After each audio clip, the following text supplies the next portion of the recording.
ஹாய்ங்க. Thursday evening வரைக்கும் வரலட்சுமி நோம்பு கும்பிட்லான்னு ஒரு பிளானே இல்லைங்க. அப்புறம் தான் சரி கும்பிட்லாம், ஒரு வருஷம் தடங்கலானாவே வருஷம் தடங்கலாயிரும்னு சொன்னாங்க அம்மா பெரியவங்கெல்லாம்.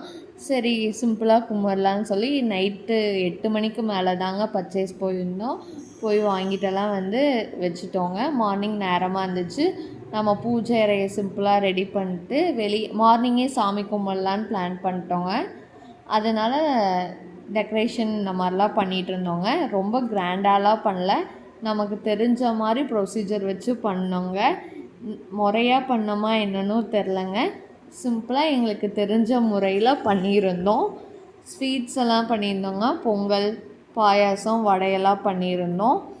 பெங்களூர் சைடு பார்த்திங்கன்னா இது ஒரு ஃபெஸ்டிவல் மாதிரி எல்லாத்து வீட்லேயும் இது செலிப்ரேட் பண்ணுவாங்க.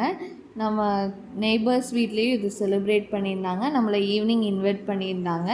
நம்ம வீட்டுக்கு கும்பிட வந்தவங்களுக்கு ஒரு குட்டி ரிட்டன் கிஃப்ட் இது கொடுத்துருந்தோங்க. ஈவினிங் நெய்பர்ஸ் வீட்டுக்கெல்லாம் போயிட்டு வந்தோம்.